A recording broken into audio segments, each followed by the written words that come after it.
What a day to drive a tow truck. Even the operators needed help. A stuck car turned into a party, how a bus helped stranded drivers. Road update. I'll tell you how things look here in the city of Columbia. KOMU-8 News at 10 starts now. From Studio 8A, coverage you can count on in high definition.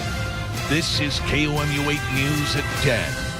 Mid-Missouri drivers took to the streets and highways today. It was not a pretty sight. Good evening, everyone. I'm Jim Reek. And I'm Veronica Palavagna. The snow has finally come to a stop, but now sleet is raining down. From preschools to universities, more than 160 schools have canceled classes tomorrow.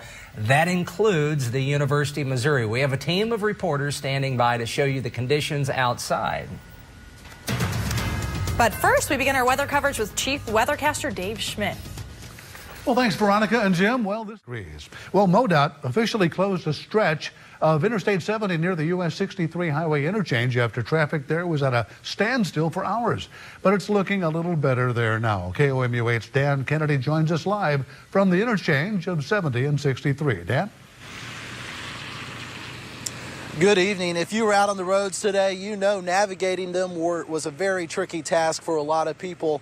I'm live at the 70 and 63 connector where MoDOT earlier today shut down all 4 lanes of traffic from the 63 connector all the way to the Lake of the Woods exit. That's about a 2-mile stretch of road. Now, why did they do that, you ask? Well, MoDOT had to clear all traffic out of the way so they could start to move some of the stalled cars and start to move some of the ice and the snow out of the way. I want to show you a picture from earlier today when this storm was at its fiercest point. If you'll take a look at this, you'll see cars were bumper to bumper at that 70 and 63 connector. Now, that 3-hour closure was only supposed to last 2 hours until 5 o'clock, ended up lasting 5 hours. They just reopened this stretch of road at 8 o'clock this evening. It's not just in Columbia, though. If you'll take a look at this, Dan Kennedy, KOMU-8 News. The entire time he was on live, only one car went by, and that's at 63 and I-70. Not a lot of vehicles out on the road. So even though the roads are getting better tonight, you will face problems tomorrow morning. KOMU-8's Courtney Kincaid will join us live from Jefferson City in just a minute. But first, we have KOMU-8's Danny Spiewak live from one of the problem areas in Columbia. Danny? Well, of all the trouble spots in the city of Columbia, this one might be one of the very worst. This is Providence Road right before you get to Memorial Stand through the morning. And now let's send it to KOMU reporter Courtney Kincaid in Jefferson City. Thanks, Danny. Reporting live in Jefferson City, Courtney Kincaid, KOMU-8 News.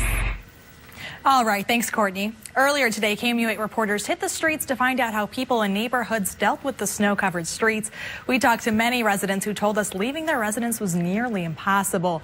Both Boone County and Columbia Public Works struggled to clear neighborhood roads. Boone County officials explained several snowplows became stuck in traffic jams on the highways.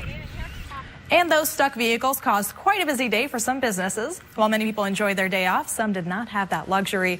KOMU-8's Elisa Joni is live along Highway 63 with a look at how one business gets busier as the snow gets higher. Elise? Jim and Veronica, if you were to travel down Highway 63 right now, reporting live in Columbia, Elisa Joni, KOMU-8 News. A little later, a Columbia business out rescuing drivers. This is no towing company. How one business used the snowy day to serve others. 4 wives and a murder later, Drew Peterson learns his fate. And before we go, a look back at the winter wonderland this morning. Columbia residents enjoyed the snowfall by frolicking around downtown before the roads took a turn for the worst. KOMU-8 News will be right back. People were snowed in today. Some actually struggled through snowdrifts to serve others. It was almost like Meals on Snowshoes, not wheels, as volunteers delivered 100 meals to Columbia residents today. 19 families and individuals showed up this morning to deliver warm meals to Columbia residents who have difficulty getting a meal on their own. The director for Meals on Wheels, Jonetta Weaver, knew today would be busy, so she planned ahead and called for reinforcements last night. I'm happy to help. I can't stand the idea that there might be people that won't get meals today. So whatever I need to do to make that happen. Meals on Wheels announced this afternoon they will not be delivering tomorrow. Meal recipients have been provided with frozen dinners.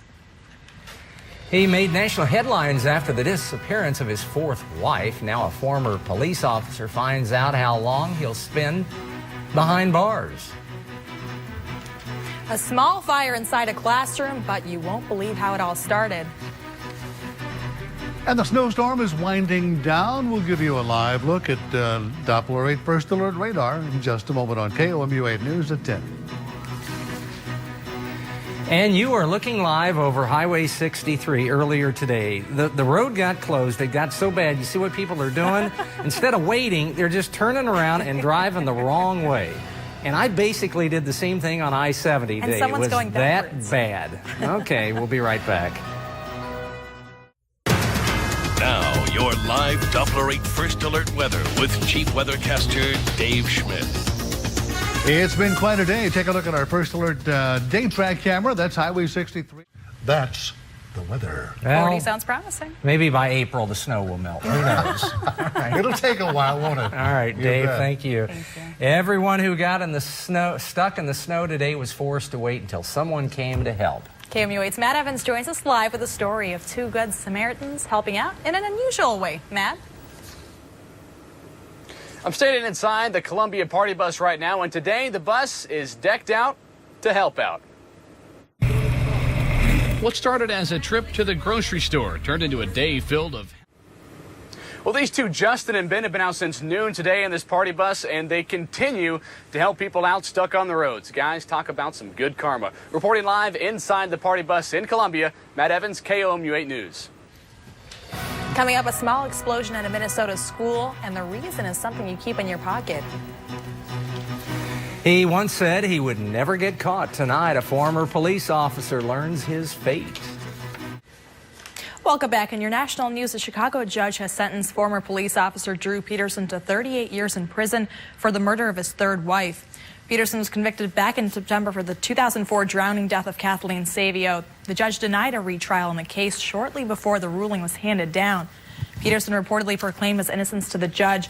While Illinois does not have the death penalty, the 59-year-old had faced a maximum sentence of 60 years in prison. He is expected to serve out his entire sentence. A bizarre accident at a Minnesota school starts a fire in a classroom and sends one student to the hospital. The fire started after a cell phone battery exploded in a student's pocket. The explosion burned the student's leg, caused a small fire in the classroom, and left a burn mark on the floor. The student was treated at the Mayo Clinic and is doing well. An early morning shooting on the famed intersection of Las Vegas and Flamingo Boulevard turned into a deadly scene. Police say an altercation spilled onto the strip with the people inside a black Range Rover shooting at those in a Maserati. The driver and a passenger in the Range Rover were killed, as was the driver of the Maserati. Police are still looking for the people who pulled the trigger.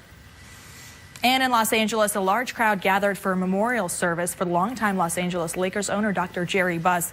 Dozens of family, friends, current and former Los Angeles players and coaches turned out at the Nokia Theater to pay their respects to Dr. Jerry Buss to honor and celebrate his life. Dr. Buss died on Monday. He was 80 years old. How did Carl Edwards fare today at the Daytona Duels? Stay with us. Sports is next. And another look at Highway 63. It's fairly clear now, but that wasn't the case earlier today. We'll have a final look at your forecast a little later.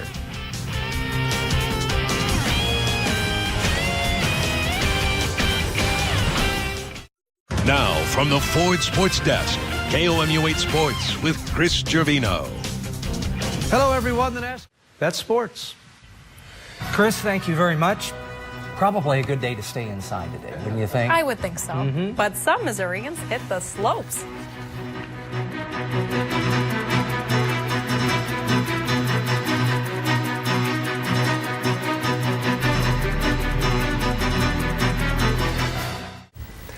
While many Mid-Missourians cozied up inside today, one guy didn't let a little snow stop him from taking part in his favorite sport. Aaron Groth busted out his cross-country skis and took to the streets. He says he doesn't get the chance to ski too much anymore and is taking advantage of the opportunity. I worked a year as a consultant in the Amazon, and those are some great experiences. I didn't get any skiing in, but I'm going to enjoy the day today.